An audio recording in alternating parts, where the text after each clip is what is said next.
भारी तबाही मचाकर चक्रवाती तूफान दितवा अब भारत की ओर तेजी से बढ़ रहा है। मौसम विभाग ने उत्तर तमिलनाडु, पुडुचेरी और दक्षिण आंध्र प्रदेश के तटीय इलाकों में रेड अलर्ट जारी किया है। तूफान आज ही तमिलनाडु पुडुचेरी तट से टकराएगा, जिसके मद्देनजर समुद्र किनारे रहने वाले लोगों को सुरक्षित इलाकों में शिफ्ट किया जा रहा है। भारत ने पड़ोसी देश श्रीलंका की मदद के लिए ऑपरेशन सागर बंधु शुरू कर दिया है, जहां तूफान ने बेहद खतरनाक रूप लिया। श्रीलंका में अब तक 123 लोगों की मौत की पुष्टि हुई है और देश में इमरजेंसी लागू कर दी गई है। और चलिए अब खबरें विस्तार से। दिल्ली पुलिस की स्पेशल सेल ने एक अंतर्राष्ट्रीय और अंतर्राज्यीय पाकिस्तान समर्थित गैंगस्टर से जुड़ी आतंकी साजिश का खुलासा किया है। इस मॉड्यूल का मुख्य सरगना शहजाद भट्टी बताया जा रहा है, जो पाकिस्तानी खुफिया एजेंसी ISI के इशारे पर काम कर रहा था। पुलिस ने अब तक 3 से ज्यादा आतंकियों को गिरफ्तार कर लिया है और इन गिरफ्तारियों में मध्य प्रदेश, उत्तर प्रदेश और पंजाब के आतंकियों को भी शामिल किया गया है। कार्रवाई राजधानी दिल्ली में सुरक्षा एजेंसियों की सतर्कता और तैयारियों का नतीजा मानी जा रही है। पुलिस ने मामले की जांच भी शुरू कर दी है और आतंकवाद से जुड़े बाकी सदस्य और साजिश को पकड़ने के लिए अभियान जारी है।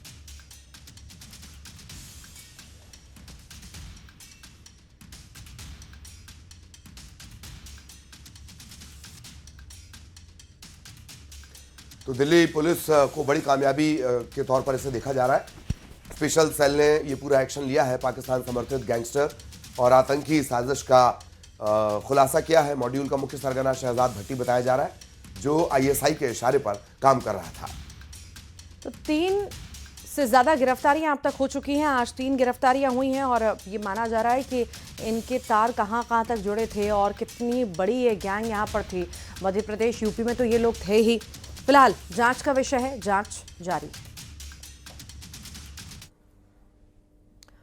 और मौसम बदलने के साथ ही जम्मू कश्मीर में अंतर्राष्ट्रीय सीमा और LOC के पास सुरक्षा एजेंसियों ने हाई अलर्ट जारी कर दिया है। मौसम बदलते ही सीमा पार बैठे आतंकी एक बार फिर घुसपैठ की फिराक में है। खुफिया एजेंसियों का इनपुट है कि सीमा पर करीब 72 लॉन्च पैड एक्टिव हो चुके हैं। 60 LOC पर है और 12 इंटरनेशनल बॉर्डर के पास।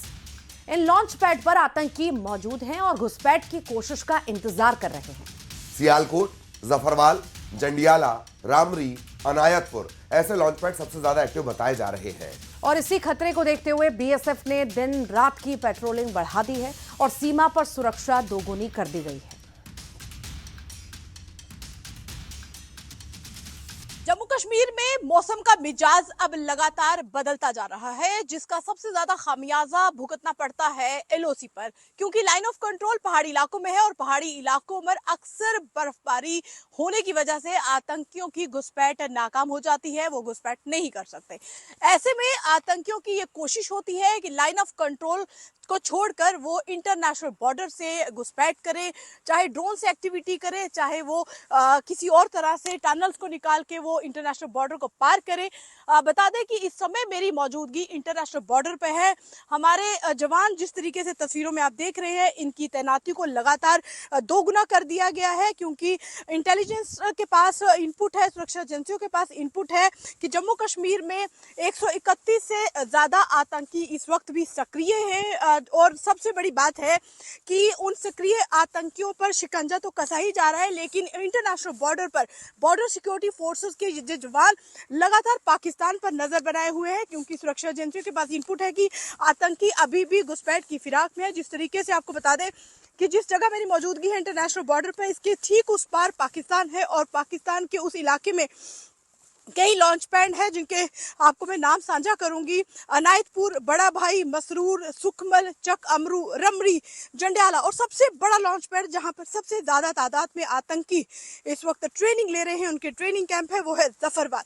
तो ये सारे जो लॉन्च पैड आपको मैंने बताया, ये इन सभी लॉन्च पैड पर आतंकी लगातार जो है वो कोशिश कर रहे हैं कि वो एक तो वहां पर ट्रेनिंग लेते हैं और दूसरा वो कोशिश करते हैं कि कैसे घुसपैठ करनी है इंटरनेशनल बॉर्डर से। लेकिन हमारे सतर्क जो बीएसएफ के जवान हैं वो यहाँ पर मौजूद हैं और लगातार इनकी कोशिश है कि किसी भी तरह की नापाक अगर कोशिश होती है तो उसको कैसे असंभव करना है, कैसे नाकाम करना है।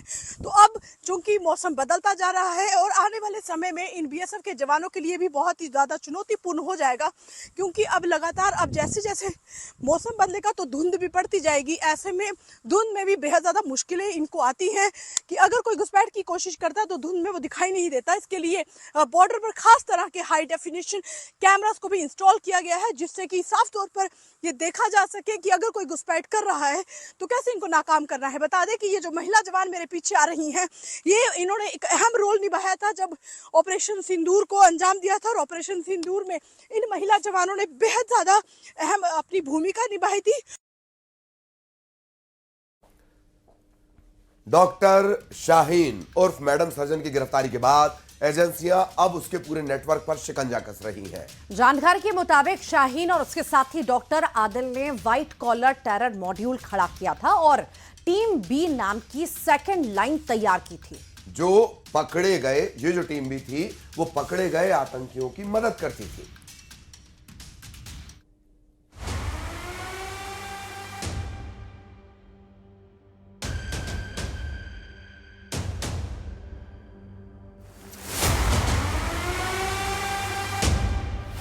दिल्ली ब्लास्ट की मैडम सर्जन पर शिकंजा, डॉक्टर शाहीन की बी टीम की तलाश हुई तेज।